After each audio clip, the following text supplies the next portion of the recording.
Hello, everybody. My name is Dexter Nathan. By way of introduction, you could say I'm an author and probably someone who could be considered a rationalist. And I don't consider myself, I don't confine myself to any any culture, any country. Instead, I would like to consider myself. I would like to transcend all the cultures and differences and like to consider myself a citizen of the world. I try to take the good from every tradition, every culture, and I tend to speak objectively or criticize objectively without any bias or prejudice. So that said, I think that would suffice for an introduction. But we all know who Joe Rogan is. He's uh, he's a YouTube sensation and widely known all over the world, I suppose. And his podcast shows are very interesting. He seems to have a lot of seems like a nice person. Very very he has a very rational view about things, and he does bring in very interesting people in his show. Regardless, I to this day I have some uh, I just turn it off no matter the he has very good content and very informative and very educational, and regardless I tend to turn it. I find a huge turn off is the way he speaks. Every other word, every sentence, without a curse word, without a cuss word, without a swear word, he just doesn't. It seems like the lingo they have developed, and I find it very repelling and very putting off. So, and why can't it would be nice if people can uh, use very cultured language instead of using swear words every other second, as though they have depleted the vocabulary and they're deficient in their vocabulary. So that said, that's my only uh, reservation. Otherwise, I think I'm sure he's a great guy and he seems like a good person. Uh, I happened to accidentally stumble down on one of his shows, one of his podcast shows that was posted back in February 21 last year, 2020. Now today we're in the year 2021. It's June 5th when I'm recording this, and so Joe Rogan, the YouTube celebrity, uh, interviewed someone by the name. I've not seen him before. Raghunath Kapo. Raghunath Kapo seems like a very spiritually inclined person. I'm sure he's a wonderful person. I had nothing against him. But Joe Rogan asked basically questions about Bhagavad Gita. In a moment, we'll see what he asked. First question was, why do you think Bhagavad Gita is real, and what is going on in those stories? Uh, I It was a chance for Raghunath Kapo to explain everything in a very insightful manner so that everybody understands. Instead, I'm sorry, he fell short of expectation. I was kind of disappointed. Uh, so uh, that was that, and then the second question was, what was the origin? This is from Joe Rogan. What was the origin and motivation to write Bhagavad Gita? uh, from the epic Mahabharata. What was the original concept for them to write down this wisdom? Uh, yeah, again, Raghunath Kapo answered the question, but I would have explained it differently because I am, I guess, although I've been living in the Western Hemisphere for more than for the good part of my life, both in Europe and now almost 35 years in Canada. Uh, my early stages, I grew up in that tradition, and before even I started school, I started reading books, and by the time I was 7, 8, I was able to read full length novels, and Mahabharata was one of the epic stories that fascinated me throughout. Although I didn't understand as Bhagavad Gita, the insight of Bhagavad Gita to the fullest extent when I was in my early years, but later, recently, not recently, I mean, about 25 years ago, I read the English version of Bhagavad Gita by Professor Barbara Stoller Miller. That was so very well written, probably the best version. I would recommend that to anyone. Now, let's get back to the questions by Joe Rogan, and we'll see if we can explain or give the answers in a manner that will make everybody understand this scripture, so to speak. Just a moment. Experience. We still never got to the Bhagavad Gita. Sorry about We that. turned. I want to know why you think that that's real and what you think is going on in those stories. Well, first you've got the dialogue itself. So, you heard the question from Joe Rogan, where he's asking as to why Raghunath Kapo thinks, basically, just let's say in his own words, why do you think Bhagavad Gita is real, and what is going on in those stories? And the answer, I didn't,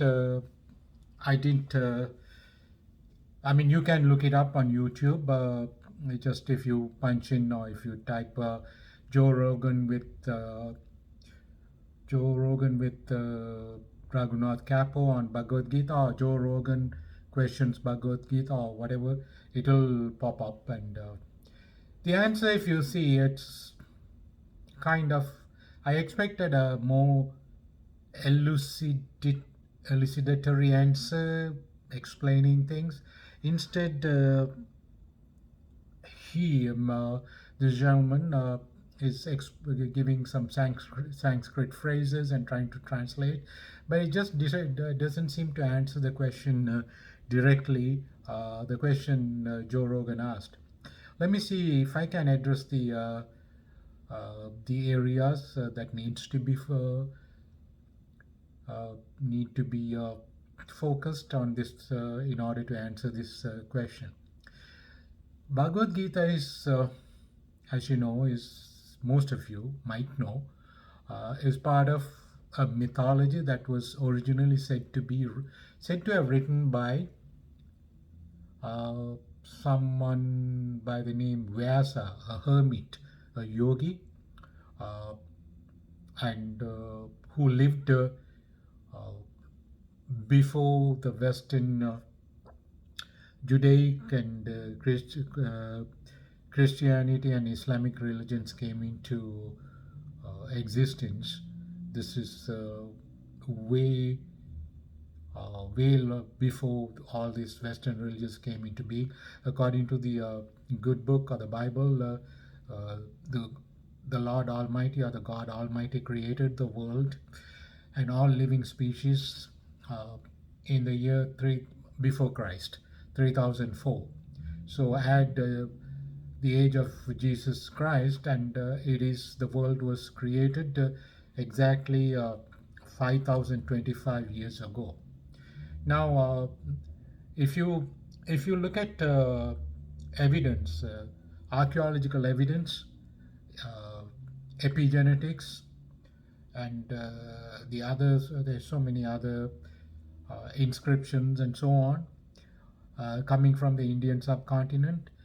Humankind existed long before the world was, according to Bible, it was created BC 3004 years ago, and way before it was created, according to there is evidence.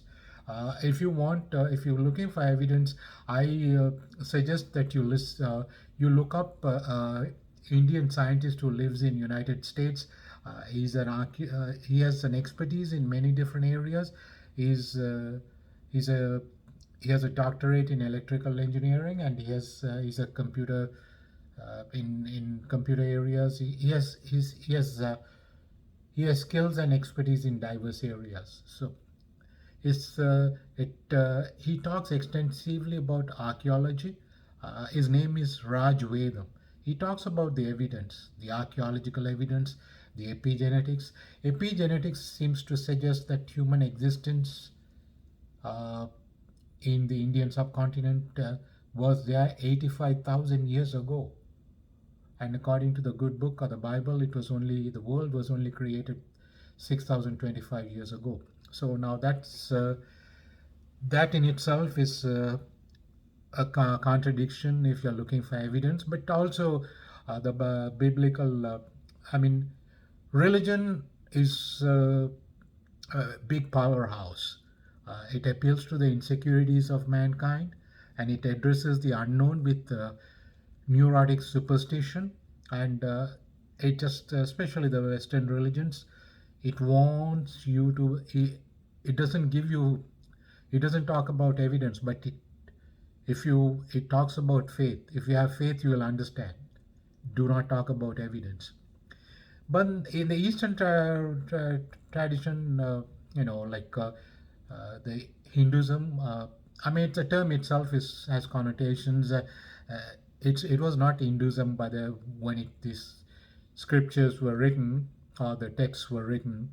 Uh, Hinduism, India, these are terms the British colonial power uh, gave came up with for this the culture, the Indian subcontinent. It used to be known as subcontinent uh, because the Hindu River, also known as Sindhu River, and the people who settled down by the Sindhu River or the Hindu River were called Indians, and the Brits chose to give the name India during the few hundred years they ruled India. And that said, all that apart, I don't want to be digressing. I just want to address uh,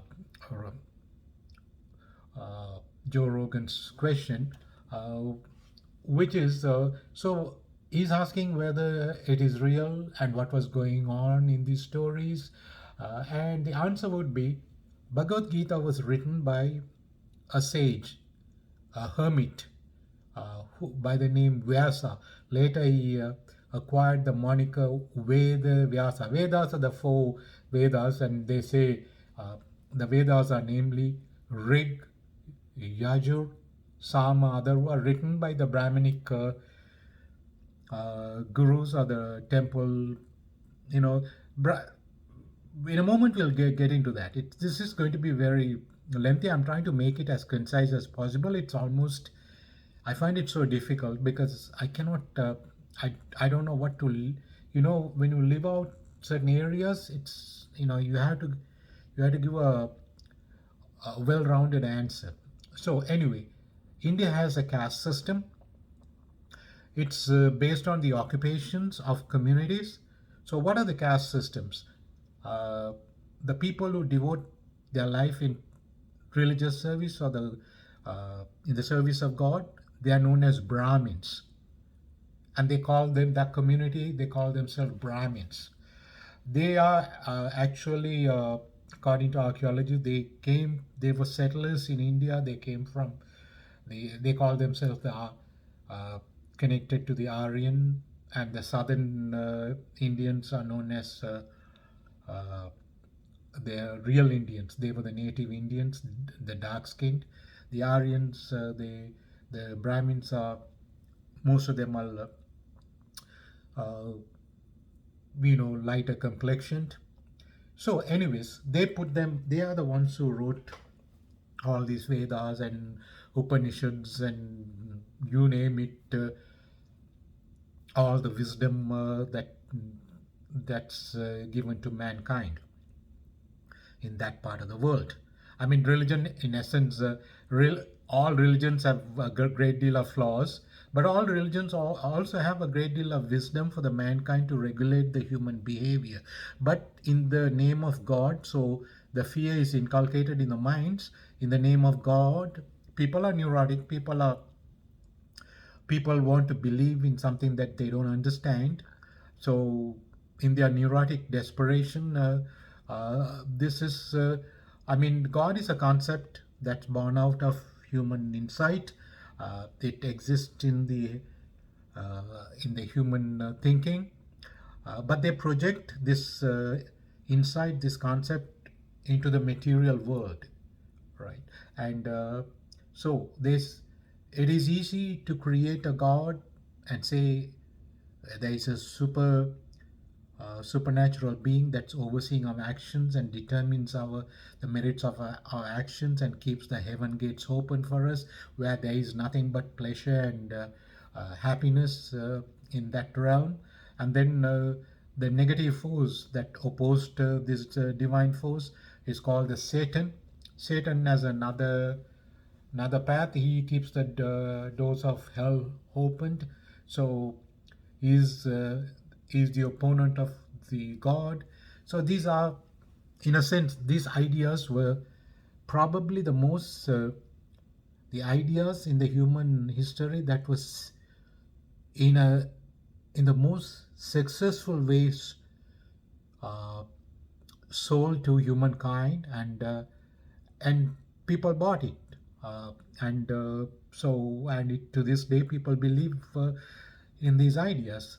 But people who look for people who are rational minded, who tries to use logic, rationale and reason to for deduction, for the purpose of getting into the truth, and we'll have problems with this, and because this appeals to the human securities, and people, once you accept an idea, it becomes the truth, nothing but the truth, because your mind accepts it. So that's what the Western religions do. Okay, have faith, you will understand. Don't look for evidence. We don't have evidence, they don't say it, but have faith, you will understand, because you don't question the Almighty. So that fear is there, and the hope and security is promised, and vast majority of the world is going through its vast majority of the world is going through rough times, and people who are in difficulty look up for hope, and and it's a good concept the religious institutions promoted, and religious institutions have been always a powerhouse. They control the politics. They It's money garnering, money generating, revenue generating. Probably it's much bigger than any mega corporations, be it the oil cartels or any cartels for that matter. Religious institutions. Vatican is said to be probably one of the richest entities. Uh, in terms of landmass, it is said they own more land uh, on planet Earth, and they own more corporations in United States. Now all that is all there.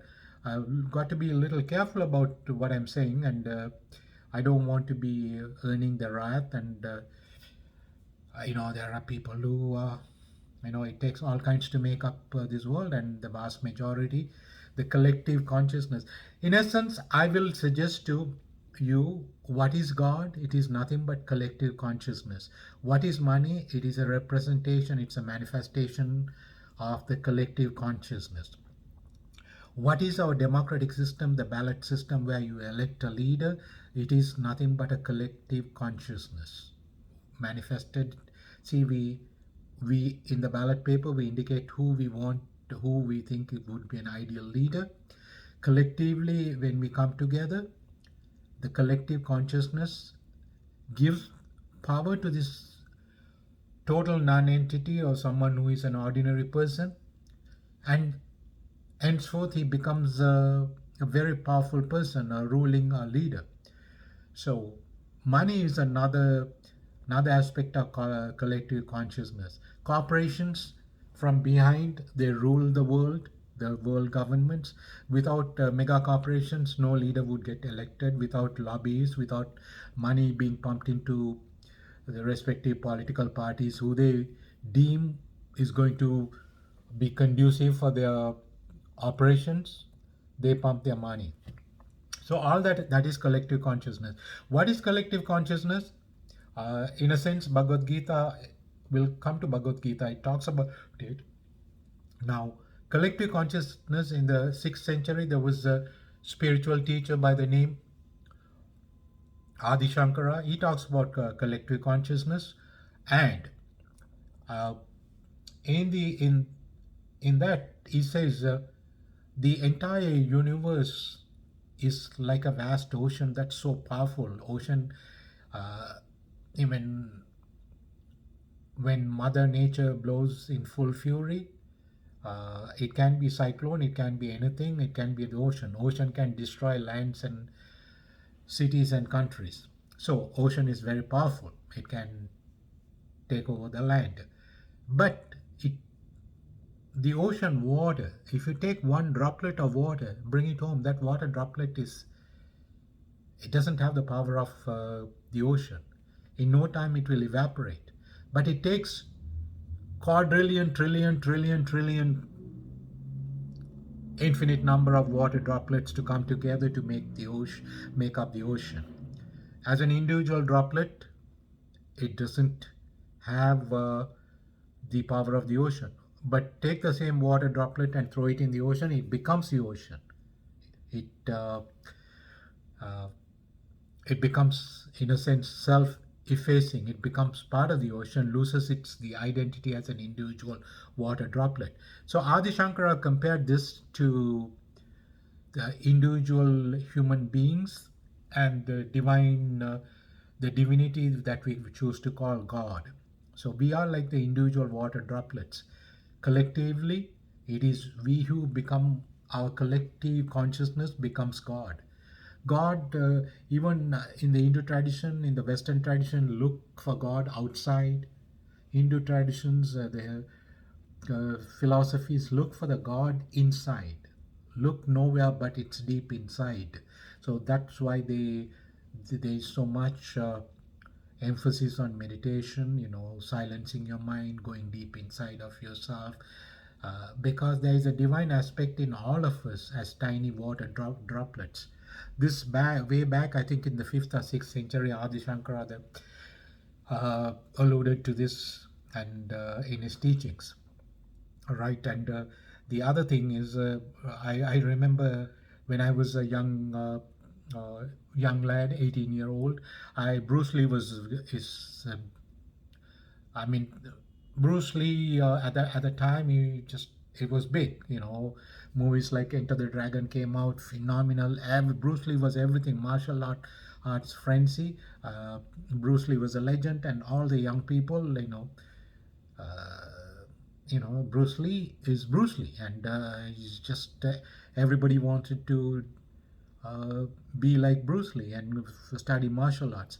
Bruce Lee's art, I was so fascinated with Bruce Lee, and I did my own share of doing martial arts at the time. That's all in the bygone. But I had books on Bruce Lee. I think it was a biography. I don't know if it's an autobiography. I don't remember. You're talking about when I was 18 years, many moons ago, perhaps should I say eons ago. So in that, I remember reading it. Bruce Lee talks about, and they say Bruce Lee has a philosophical mind. Wow, nobody talks about the way Bruce Lee talks, because he talks about how the fluid water uh, poured into a vessel or glass jar, anything. It takes the shape of the vessel. Water itself doesn't have a shape, right? So Adi Shankara, this is Bruce Lee talking. Adi Shankara spoke about this in the 5th century. He's talking about the unknown aspect that we call God. He said it takes the shape your mind can conceive, right? And so that's as far as the God is concerned. In Bhagavad Gita, Krishna talks about it. The answer is getting very lengthy, but to answer the question, let's go back one moment on to Joe Rogan's question. Uh, what did he ask? He asked, the first question was, why do you think Bhagavad Gita is real and what is going on in those stories? Okay, Bhagavad Gita is real or not is left to you. If you think the Bible is real, uh, in spite of all the flaws, and Adam and Eve was created by Lord. God knows how and they had 2 sons, Cain and Abel. But to ask a very logical question, how did the next generation came about? Because they only had 2 boys. There is no reference to any females other than their mother. How did the next generation came about? The person who wrote the Bible forgot to think about it. If you, in my, when I was 10 years old, when I asked this question, I think 11 years old, I was uh, I was conned upon and I was kind of punished in the Catholic school, and so there are so many flaws, and let alone people like me, scientists like Galileo and the Polish scientist, I believe, Copernicus. I hope I'm saying the name right. These people were put in house arrest and jail for, pointing out the flaws uh, in the good book Bible. Vatican is a entity that controls. It's a powerhouse, and so that's that. You don't want to question these things. So if you can accept these things, Bhagavad Gita, in my view, uh, it is nothing but insight that came out of an individual's mind. Whether it's real in terms of these things happen, whether Joe Rogan asked if there is those vimanas, which are some kind of flying saucers that not so much in Bhagavad Gita or Mahabharata, but in the other, uh, so to speak, the epic story Ramayana about Lord Prince Rama, who is said to be Lord Vishnu's human avatar. His villain, the demon Ravan or whatever who ruled Lanka, he was a powerful person. He flew in some kind of aircraft, and it's some kind of it had wings, and it takes off like a plane. And when he kidnapped Rama's wife Sita, he kidnapped her in that, so to speak, Vimana. Vimana is a Sanskrit term or Indian term. Vimana means a plane, aeroplane, but it's not like the modern plane in the way it's described in those uh, mythological stories, and it is about some kind of helicopter type of uh, flying saucer. It has wings, and it was given to him by the gods, and he uses it. And so I guess in even Mahabharata, Prince Arjuna, taken by the celestial king to the heaven when he was in his human form to visit, because he was born by the power of the celestial king Indra. There's too many. Hinduism is full of demigods and gods. At the very root of it, they are not even gods. They are aspects of nature. It's so full of literary devices, allegorical statements, and metaphors, and similes, and alliterations. The people who take these things literally, try to interpret it, they are in deep trouble. But why these literary devices are being used to convey the wisdom that needs to be reached through analogies and all these literary expressions. So that said, so Joe Rogan's question, is it real? It's up to you. But I don't think it's real. I think it came out of human mind. I think God also came out of human mind, right? About the real cosmos and what's behind it, the animating force and everything, nobody knows. At least at this stage of our evolution, we don't know. No scientists know. Maybe 2-3 millenniums down the road, we are evolving species. We have come a long way. We might understand better. So at this point to ask, are these real? Are these real? Throw logical questions. Sometimes ignore it sounds very illogical, but there is wisdom behind it. Take it as what is mythology. Mythology is a myth. It never existed. It's a myth. There is no evidence. If you ask for evidence for mythology, something wrong with you. Myth is something, a myth, it's a belief. Beliefs don't have evidence, right? If beliefs have evidence, then it becomes science. Only the discipline of science works with evidence. And scientific discipline, as great as it is, again, it's ruled by money. And what is true can be suppressed in science with money and politics. So all that is there. So collective consciousness is God, right?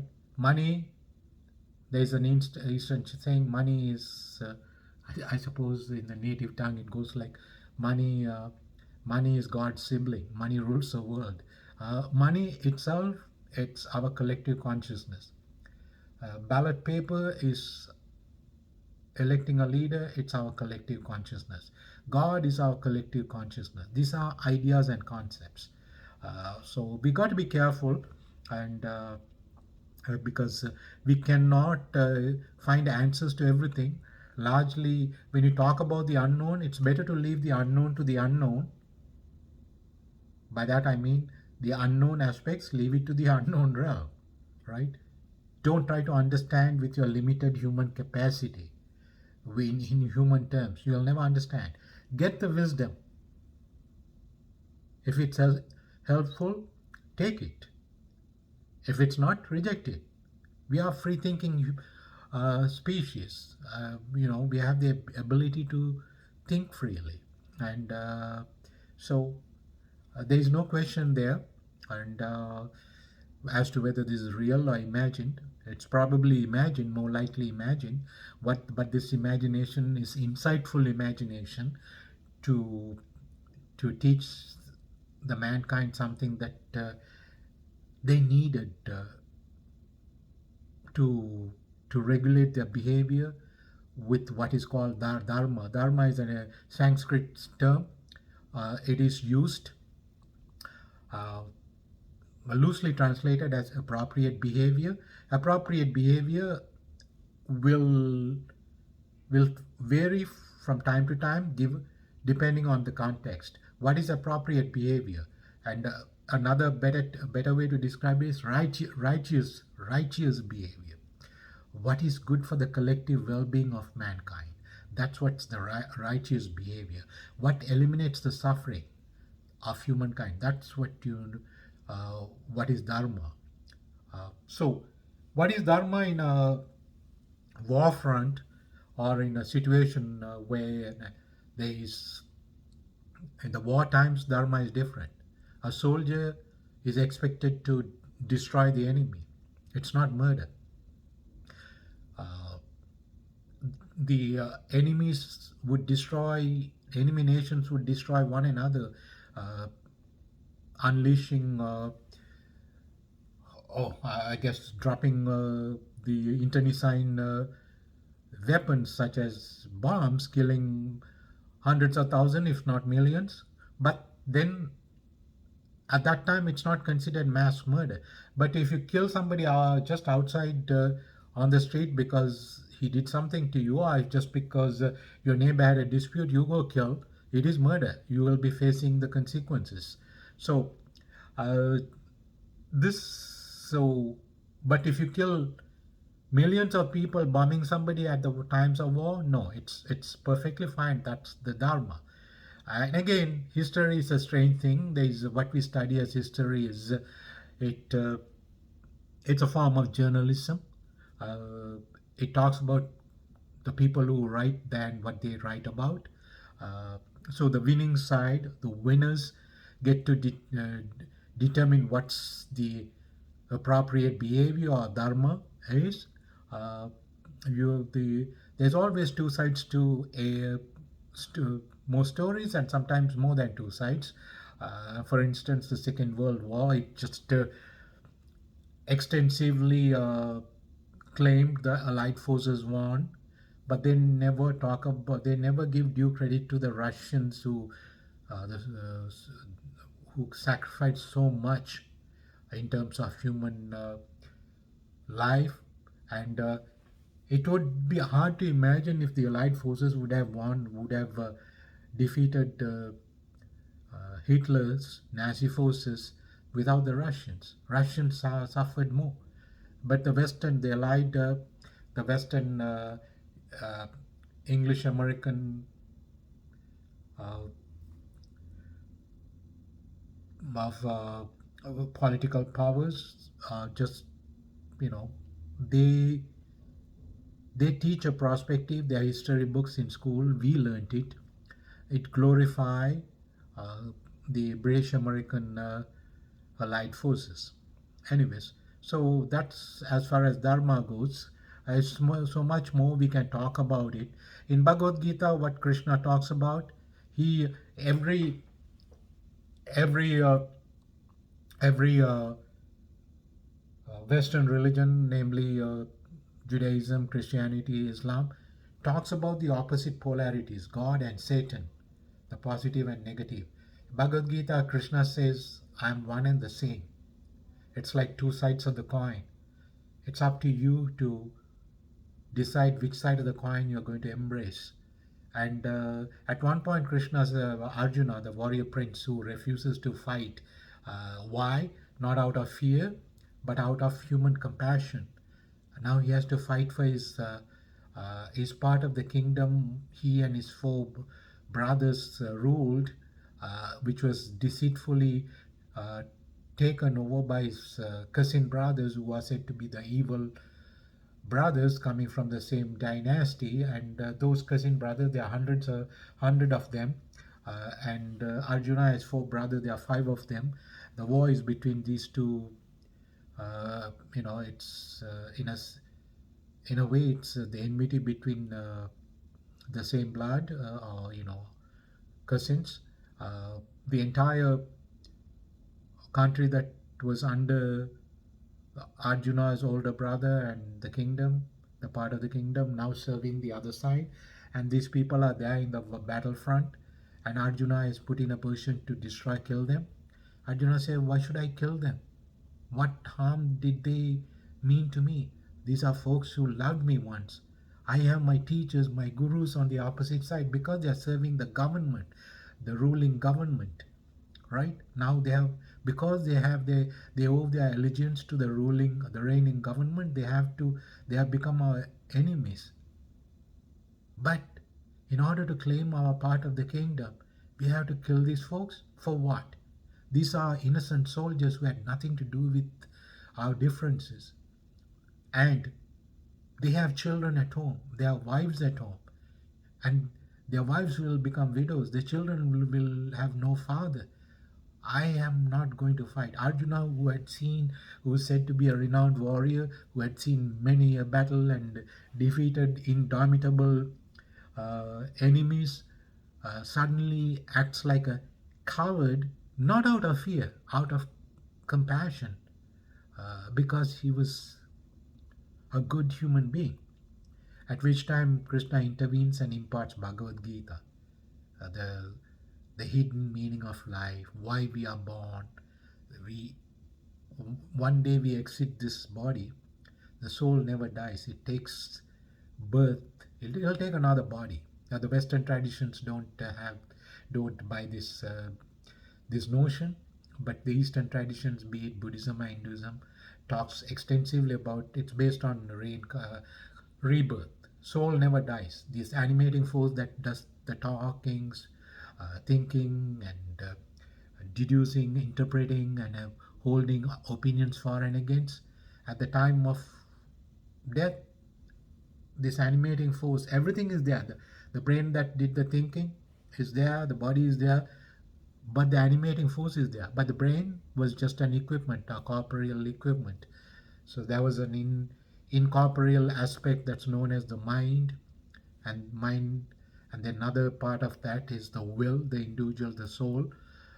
All that is not there, the animating force. Where does it go? In the Hindu Buddhist way of thinking, it doesn't go anywhere. It takes another birth depending on the merits of your actions. And the soul evolves. And if you notice, some people are born with psychic abilities. There are people who can read. There are people who can change your perception. There are so many names I can quote. Uh, Not necessarily in India, but in Europe, in Russia, and in Bulgaria, and so on. There's this blind woman who was able to say everything, forecast everything. I think she was from, the name escapes my mind. She was born blind. There's so many other people. Wolf Messing, another name comes to my mind, was able to interfere with other people's perception. He would walk into Joseph Stalin's office, hoodwinking all the intelligence service and the soldiers.